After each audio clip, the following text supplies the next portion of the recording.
Wow, look at all you lovely people, my goodness.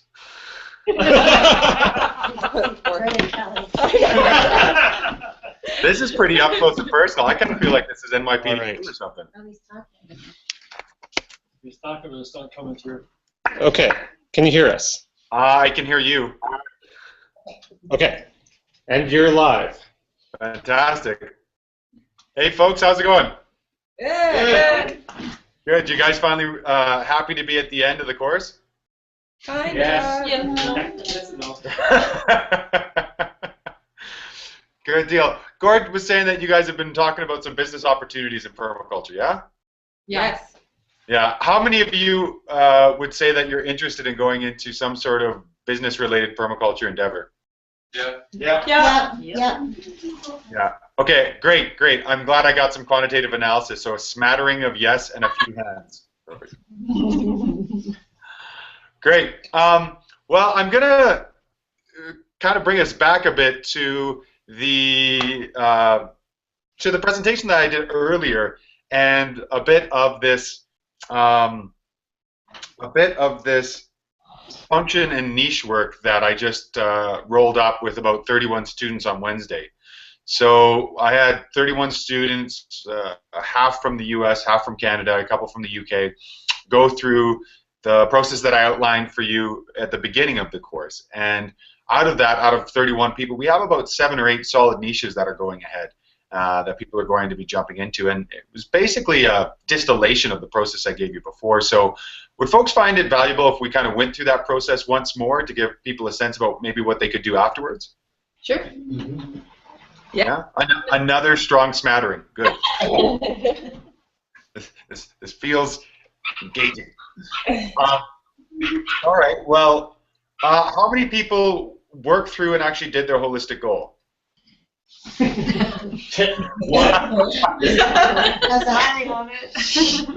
All right. Even quieter. I like it.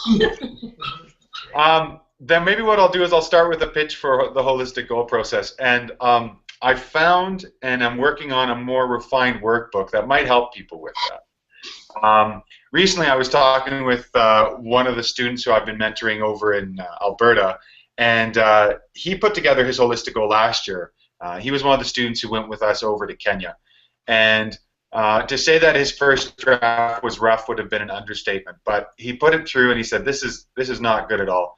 And he put it through, and now, a year after that process, he's got an edible landscaping company as well as an education business in Lethbridge. And I spoke with him 2 weeks ago, and without coercement, without cattle prodding him, he said the holistic goal was probably one of the most useful things I've done in the last year, because it was a roadmap. Every time he was able to, or every time he was unsure about what he was doing, he was able to go back to that holistic goal and really take a look at potentially what he needed or what he wanted. Now, for those of you that have been introduced to the holistic goal, how far have you gotten in the process? We did it for our final project. For the client for the final project? Client. How many people have done it for themselves? They were supposed to have done it for themselves. Just one. Yeah. Just one. We did a short one, but not a deep one. All right, just put that one person in front of me. I'll just talk to them for the rest of the time. Who This did? is a one-on-one process. All right. Well, I don't know if it's going to be as useful in the next 25 minutes to potentially go over the holistic goal, but I will send Gord the workbook and give folks a sense about potentially what to do.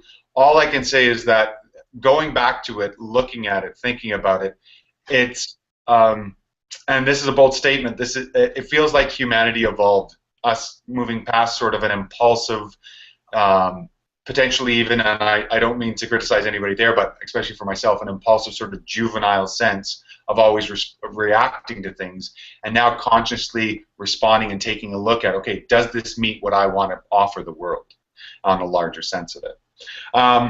Now, did we talk about the compost and fire list on our first go around? No. No. Great. So what I want you to do is I want you to take 2 sheets on your notebook. So if you have to open up to a new sheet, but make sure you have 2 open sheets on either side.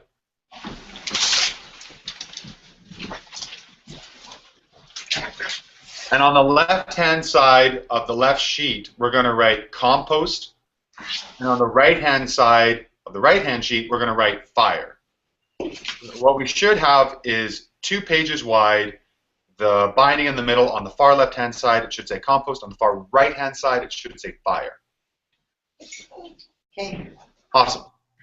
Now, somebody call out something that they really enjoyed, maybe a technique or a thought process or maybe an activity or a field trip or a topic that a subject that a topic of a subject that an instructor talked about, but something that they really, really enjoyed and really lit them up in permaculture. Food forestry. Food forestry. Food forestry. Okay, great. So for all of you, food forestry as an idea is going to be somewhere on the scale of totally lit your fire to the far side of we should probably put it in the compost because I don't really like it. It needs to be composted so I can use it for something else. So it exists somewhere on this scale, and this isn't a oh you don't like food forestry and a moment to start berating and throwing stones at each other. It's to say that within the PDC, within this orthodox curriculum, there are some things that really ignited you and some things that you just didn't want to deal with. So everybody place food forestry on your list somewhere. For some of you, it'll be really far to the right. For some of you, it'll be really far to the left. Somebody yell out another aspect of the course they really enjoyed. Earthworks. Earthworks, great. So now everybody place earthworks someplace on the right to the left.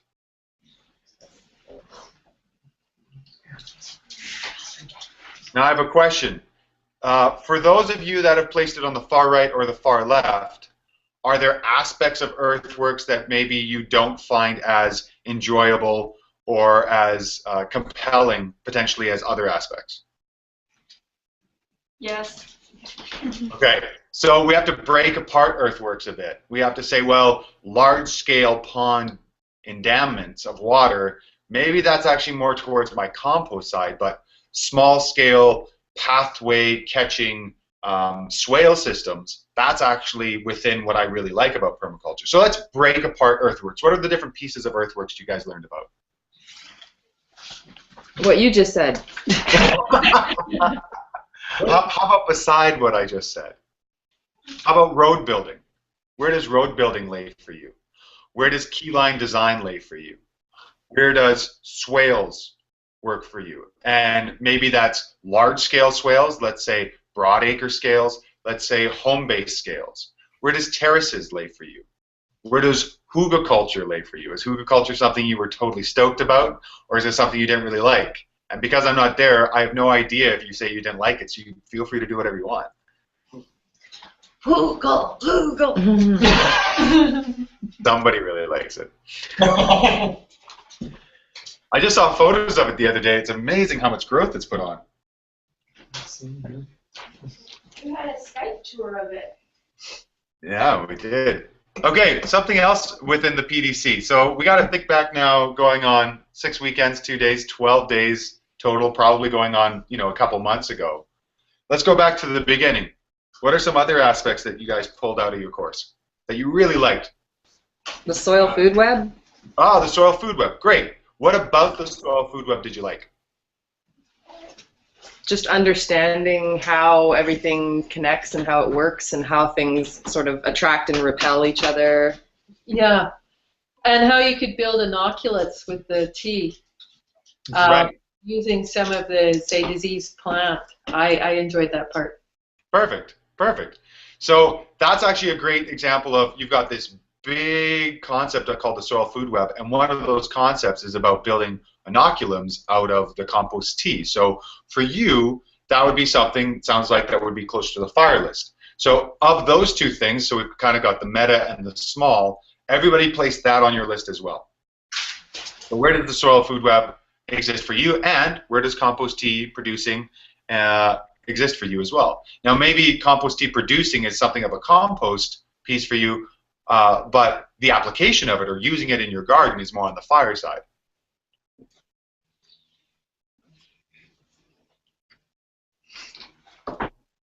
Let's get 2 or 3 things going here. Let's get 2 or 3 things that people really enjoyed from the course. Soil rebuilding, Soil reading the desert type stuff. Oh, regreening the desert. Okay, so like remediation work, Yeah. specifically in arid climates. No, not necessarily. Okay, where then? Everywhere. Everywhere. The world. So, who's saying that, by the way? Rock. Oh, hey, Brock. Hey. So, Brock, I want to challenge you here. So, remediation, yeah. Growing food in unlikely places sound about right. What are the biomes that you personally like to work in? Do you like to work in really rainy environments? Do you like to work in really hot environments? What are the environments that you really enjoy working in? I don't mind around here. It's a little warm sometimes, but yeah, I don't know. I've tree planted, right? So I don't mind working in the rain, working in the hot sun. Yeah, yeah. This isn't so much about not minding, but what would you prefer? Sorry? More What forests, would he you said. enjoy? Yeah, forests. Forest. Okay, great. So you're taking a look at food growing and remediation in the forest, yeah? Yeah. Perfect. So for you, Brock, that sounds like a fire portion. Now, if everybody wants to take that concept of regreening the desert or of remediation in extreme climates, ask yourself, one, is it on the fire list? And if it is, then where would that be most enjoyable for you to do? Where, as an ideal, would that be placed for you?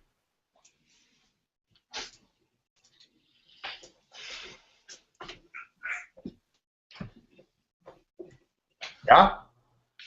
Okay, let's go to the other side. What didn't people like? That annoying instructor. Oh. Let the self-deprecating Canadian go. Was there anything that anybody didn't like? Yeah, here's something for folks. I find that human composting is, for students, usually somewhere on the scale. Usually the bucket-style human composting, hauling other people's poop around, usually further on the compost side. But human composting as an idea, or in situ human composting, is usually farther to the right. One thing that, is out there and people do, and I'm super stoked that people do this type of work, but taking a look at siting, analysis, and installation of photovoltaic systems, it's not something that really lights my fire.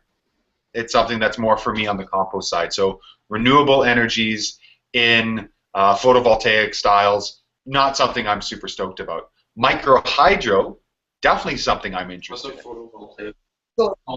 All around. Yeah. Sorry, we missed you there, Javin. I missed you too. We're not. Thank you so much for You saying. cut out. You cut out. I was just saying that. So photovoltaic for me is not in my fire list. It's more in my compost list. Whereas microhydro is something I'm really interested in, and I like playing with those types of thoughts and processes. So that's further to my fire side. So for you folks, what were some things that you could leave them? They're really not on the first take of the buffet.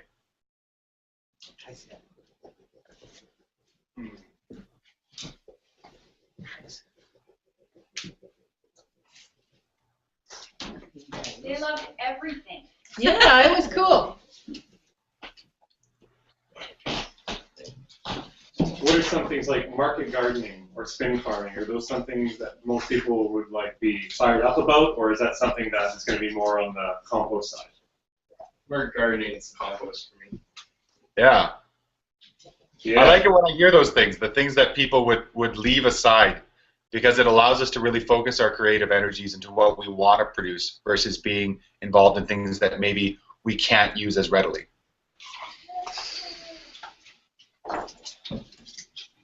How about a few others, things that people would like, maybe not. So let's pick spin farming, for example. Who really wants to be a spin farmer in class? The crickets. Tumbleweed, tumbleweed, tumbleweed. Okay, spin farming on the compost side. Great. How about being a large-scale designer working in the dry land? So working on 50+ acres. Let's Yeah. place. Hand up. I do. That's what I wanted. Kane's got his hand up. Nice. Great. So some people have that on the fire side, some people have that on the compost side. Yeah? Yeah. All right. Sweet.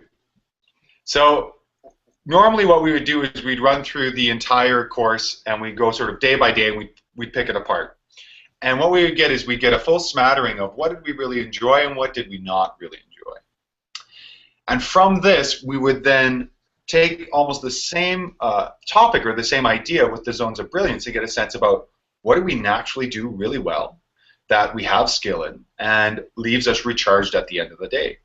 And so for me, I enjoy a few things that are really in what I call my zone 1 or my zone 0, which are I like teaching things I know. I like working with people physically and being very physically active. This is why I can not only do the teaching aspect, I can host a conference, I can speak at a conference, but I can be a very happy landscape lackey. And working with Gordon and Jana, greatest lackey position you can ask for. So we've got these two pieces here that normally in the world people would say they're at odds in terms of how I wanted to express myself, but underneath my holistic goal I have joy and laughter. I have my statement of purpose being Jav and Kirby Bernakovich exists to bring joy and laughter to people through helping them to find their niche and their functionality, and to do so as well through ecological design.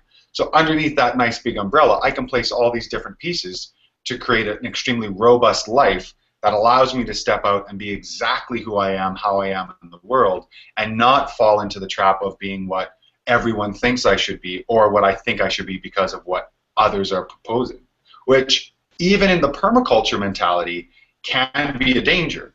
And this is really where the I'm not Jeff Lawton and neither are you talk comes into play, because we can take a look at Gord or Jana or Susan or Brock. Doug Weatherby or Brock or Jeff Lawton or Sepp Holzer, and we can say, oh, I want to be like them. But like the old quote says, don't seek the men of old, seek what they sought, which was to understand what their own personal happiness was. Brad Lancaster talks about this when he talks about rainwater harvesting. So Brad Lancaster is arguably called the most famous or the most knowledgeable rainwater harvester in the world. He was just recently invited to Iran. He went there and he worked with them, and he came back. Here's this guy who's just said, I just started to install rain barrels for people and really take a look in Tucson, Arizona, how I could catch and store water. And everybody really started to glom onto that, because when he was young, his father said, Brad, you have to live a really long time. You have to live with a lot of vitality, and you may as well be following your own creed, your own work, or your own Bible was the words he used to Brad. And so he said, you have to create your own Bible, your own code of ethics, the way to live in your life. And so what Brad did is he created the 8 principles for rainwater harvesting, which ended up becoming a metaphor or a guiding principle for his life. And so when we have our holistic goal and it helps us to chart this path, then everything else starts to feed into it, and we have this ability to go forward. So when that holistic goal is there, then how do we place permaculture in? Well, we seek ourselves closer to the fire list, and then we seek ourselves closer to the zones of brilliance that really ignite us. Now, the next stage of this is taking a look at the local world problems that really irk us. These are the things that we see in our lives that we go, you know, that's not right, and somebody should do something. At least that's the first indication that it's something we're interested in. So take a moment, ponder to yourself, and think to yourself, and write down a few lines. What are the things actively in your local world environment that irk you? They could be pollution, could be waterways, could be deforestation, could be a specific of that. Out here on the coast, there's a lot of deforestation that's resulting in water contamination runoff. And there's a few folks that really get excited about that. There's also some other folks that are really interested in the honeybee issue and all the different aspects that come with neonicotinoids and the other types of pesticides that are really starting to affect bees. But what are some local world problems that people are finding or feeling? And as soon as somebody has one down, just speak it out for everybody so we can start to get the juices going. Garbage on the side of the road. Great. What else? Waste. Waste. What kind of waste? Every kind of waste. Let's be specific though. Oh, Food waste. yeah, food waste. Okay, so food waste. It's specific from, kitchens, from restaurants, from large institutions. What are you kind of driving around? Restaurants. Restaurants? Restaurants. Okay, so waste from restaurants. And what specifically do you see as the problem in there? Just the fact of like how much food that they do throw out that is still usable, and Yeah.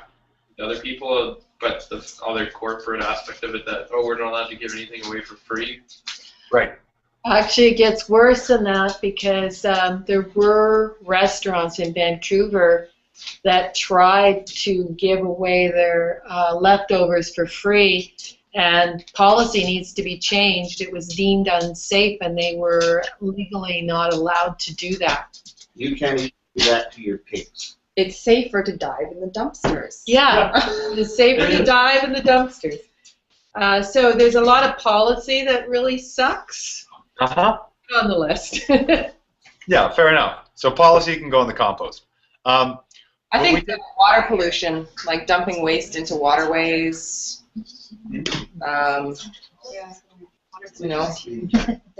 Any specific type of waste that really gets you irked? well, like dumping sewage into lakes. Okay, sewage into lakes, great. Washing driveways into lakes. Washing driveways. Driveways into lakes, yeah. Plastics. Plastic use. What type of plastics and what type of use?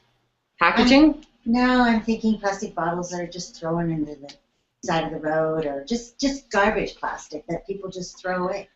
I don't like water waste. Well, I like gray water waste. I like how it's dealt with. So lack of gray water systems or use? Yeah. Or Yeah, okay, what else? Government. I hear government. government. Yeah, government. That's on my top of my list. It's definitely in the compost list. Definitely in the compost list. Taxes. Both provincial and federal. Love it. Any other thoughts? Any other issues or problems or things that folks really connect with? I got one. The separation of the local people from their land and their language and indigenous food and plants. There's a really good Cultural degradation. Cultural genocide. Yeah. Legislative and linguistic. The whole education process as well. Okay. Okay. So what we're seeing here, folks, and I know you guys are taking a look at a little tiny screen, but I am going to do a screen share here just for a moment to show you something.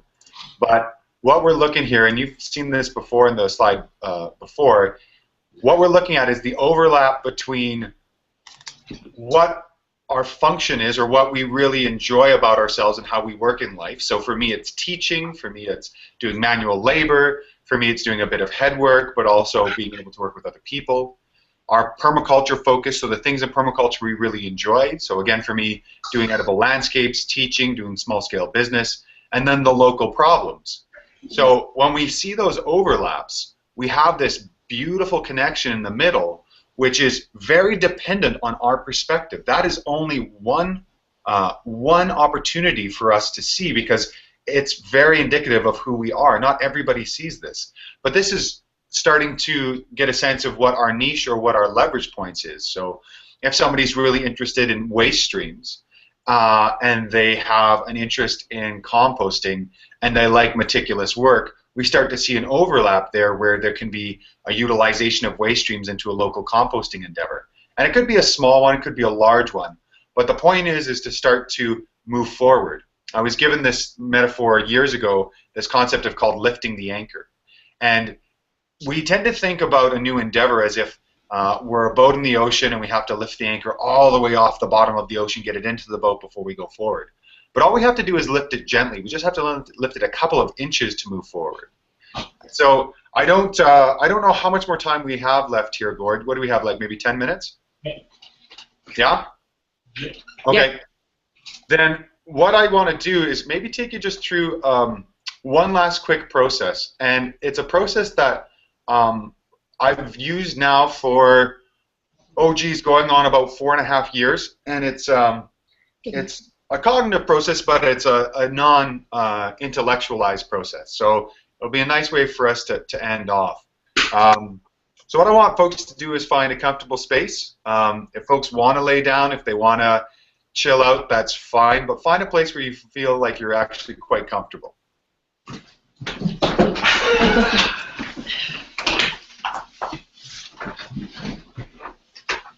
I like how when you tell Canadians to be more comfortable, they look uncomfortable.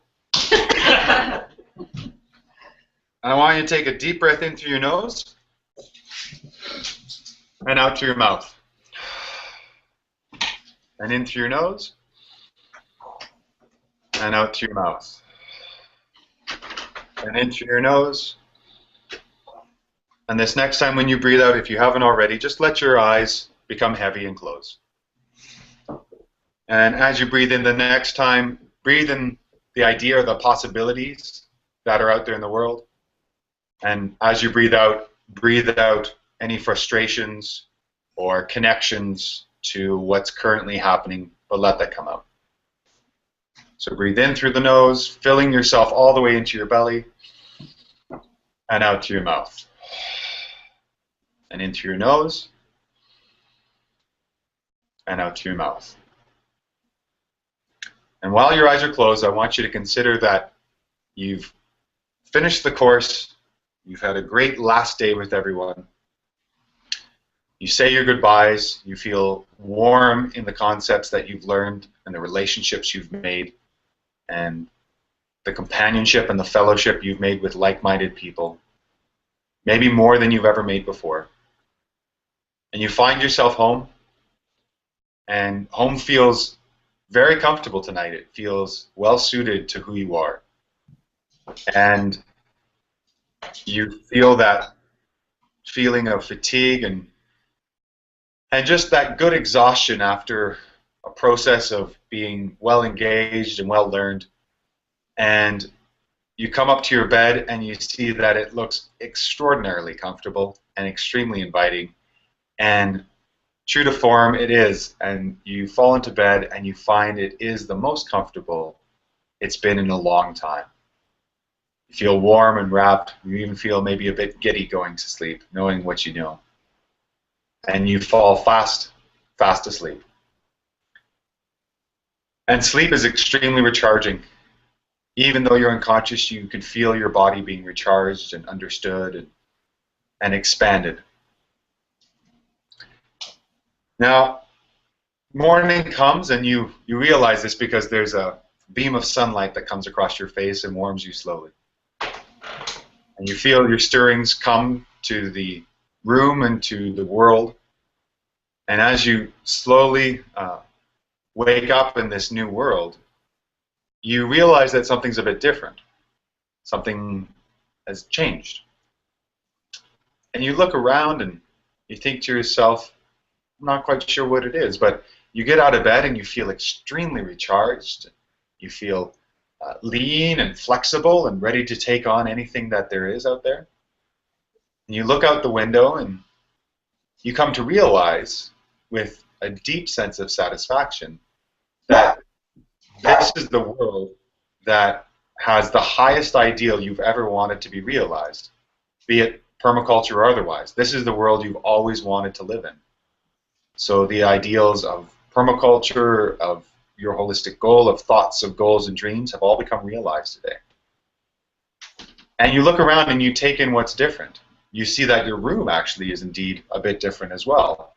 So what about your room is different? What bed did you have?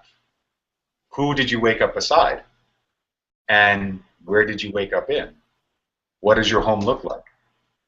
And taking a look back out into the window, what does the outside look like? Who's out there? What's the environment? If there are people or vehicles or animals there, what and who are they and how are they walking? Are they walking fast or slow or meandering? Is there intention in what they're doing? Well, you make your way to the washroom, and again, this is your idealized world, so your washroom experience is your idealized way. What does your toilet look like? What does your shower look like? What is your relationship to the water that's utilized in these endeavors? And you go downstairs, and there is the breakfast you always want to eat. It's there waiting for you, as are the people around you. Take notice. Who's around you? What are they doing? What are they saying? What are you eating? What does this area look like? Are you alone? And it comes to pass that it's time to put your efforts today towards your work, whatever that might be, your craft or your work, and so you go to this endeavor. Now, if it's at home, if it's near you, fantastic. If it's far away, fantastic. But what does it look like? And where are you going? Are you going to a building? Are you going to a field? Are you going to a grouping of people, a cooperation that's working together? Are you going to an office? This is, again, the world in which all of your hopes and aspirations have been realized. So what does it look like? And when you get there, you're greeted by tools, you're greeted by a place, you're greeted by potentially animals, humans. What's around you? Who are the people? And how do they relate to you? Now it comes time to be in your work. What are you doing? What is your level of skill in this work? How are you interacting with it? And what are you completing, or what are you building towards? Take it all in. How does it feel? What are the details? What are the broad strokes? What does the sky look like? What does the landscape look like? What do the people look like? And what does your work look like? Now you feel that familiar noon-ish type of grumbling in your stomach, and so you find yourself again at a meal time. Now it's at your work, so it's a bit different. What does that look like? How are you interacting with the people? Are you eating alone? Are you taking in a landscape feature? Or are you uproariously laughing with coworkers? Now, towards the end of lunch, you get very excited because you've been waiting for this day for a while. You actually get to work on something that you've been very excited about for a long time. This has been years in the making, and this afternoon you actually get to do it. You actually get to put it into play. What is it? What is the scope of the project? What are the tools that you're working upon? What are the aspects that are allowing you to do what it is you need to do? And as you start to dive into this work, which feels sumptuous and delectable to be in this work that feels so close to whom and what you are, you get a sense of deep satisfaction from doing this work. So what is it? What is the purpose? Why are you doing it at this time of year? Is it a certain time of year that you'd have to be doing this type of work? Now this goes on for a few hours, this work, and you feel yourself not being drained by it, but being regenerated by it. You feel more energy the more work you put into it. So much so that at the end of the day you have a hard time stopping. But as the sun starts to fade and you can see the weariness in the rest of the people or even yourself, you decide it's time to go home. And so you make your way home. How do you make your way there? Is there transportation involved? If so, what does it look like? Who do you see on your way? Or are you going out? Are you going to work on something else, potentially an inner craft, a hobby, or a topic? Again, you find yourself at mealtime with some phenomenal people who you've always wanted to be surrounded by. And the weariness of the day brings you back to your bed. Again, warm, comfortable, invigorating. And you fall fast asleep.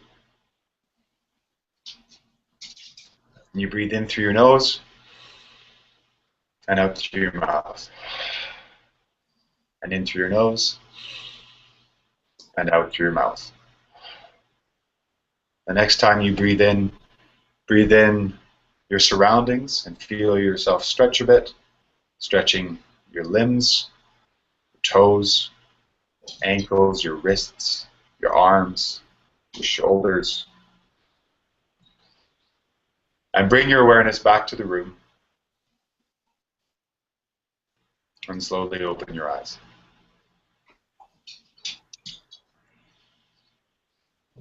So, without discussing it with each other or with me, I just want you to take a few moments and write down some of the things you observed and you felt within this world where your highest ideals were realized. Going from when you woke up and where you were, to who you woke up with, to your home, your relationship with water, with food, with the people around you. And then what was the work or the craft that you were working on? Who were you working with? Who were the people? And what was the work? And even if it's broad strokes, even if it's a few words or even a picture, try to capture some of that detail that came out. What it could be and how it could be.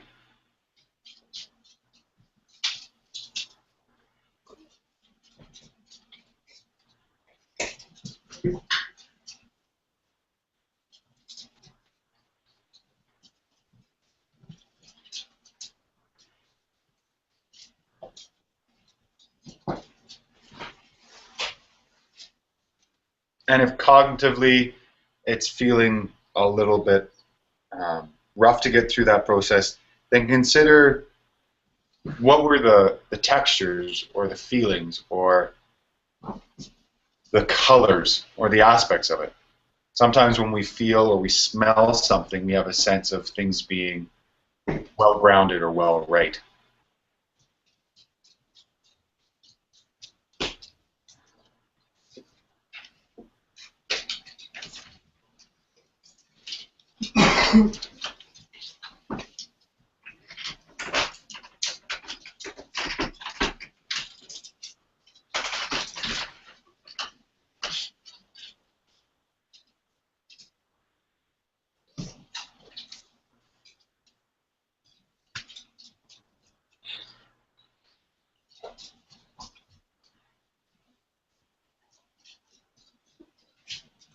So this is one of the tools, and I gave you quite a short version, but it's one of the tools that I've been using to help people get a sense about what their own personal intrinsic characteristics are.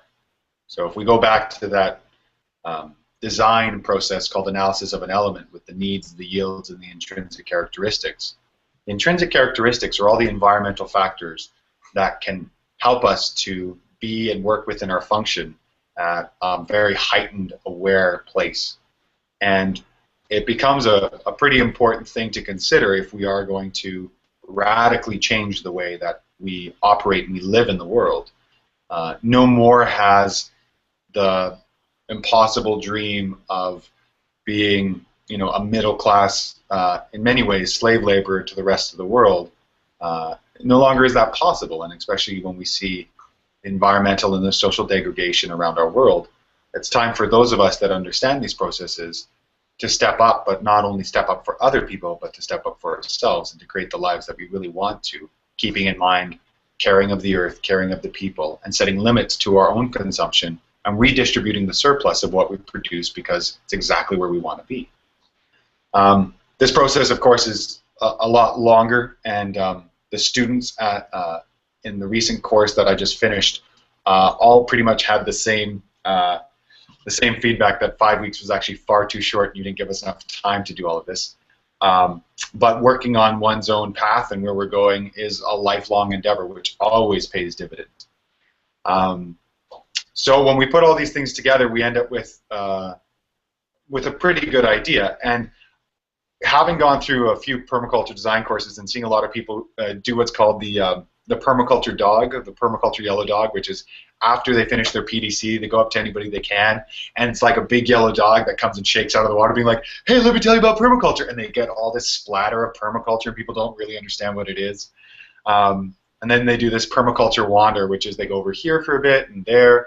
And so this is just a process to help people really focus in and try something new. So even if after the course all you do is take a stick, dig a hole, and plant a tree, you're light years beyond most of North America. And to push you guys further in that direction, I've devised a bit of a challenge. So I'll end with this, Gordon. I'll give you back your class. Here's my challenge to all of you. Starting tomorrow, so starting on June 9th to June 19th, I challenge you in those 10 days, in only 10 hours and spending only $100, to further one of your fire lists, one of your permaculture fire lists, something a bit further that regenerates the earth, that cares for the people, and whose surplus can go back into the two of them. Now, it's a challenge that says that we need to all step up quickly, and we all need to not think about it, but do it. There's a great Japanese quote that thought without action is a daydream, and action without thought a nightmare. And so we have all of the high-octane fuel we need from this PDC, but now we need to activate upon it. So the challenge is going to be hosted on Facebook. You're part of about 100 people I'm opening it up to. And here's the stakes.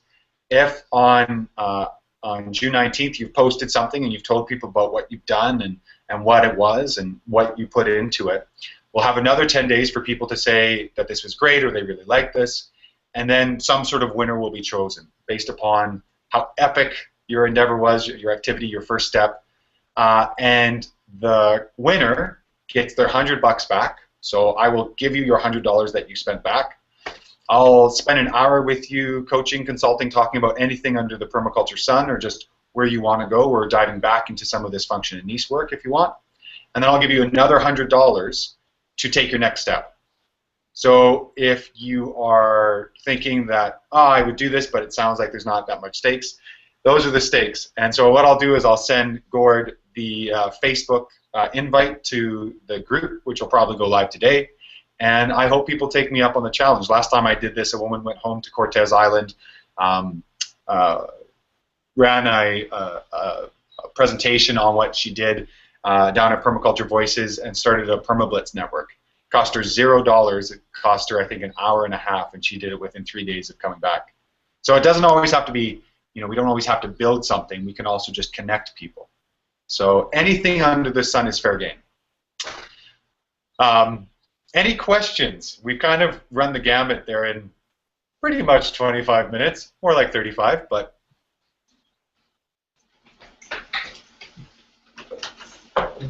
When's your next niching course being offered? That is a very good question. It's probably going to be offered in the fall, winter, and there's an interest form sign-up sheet on my website. So if you are interested in knowing when it's being posted, it's the first thing on the website right at the top. Just click on there and it'll say fill out your interest form, and you put your name, what you're interested in, and then basically when it goes live, you guys will, whoever's on there will get first dibs at the course, and we'll probably get a reduced rate for it all. So anyways, folks, it's been such a pleasure to have been with you electronically twice and in the flesh once. I hope you take your permaculture to grand heights. And as Larry Santoya says, get out there and do epic shit. Thank you. Thank you. Bye-bye. All the best.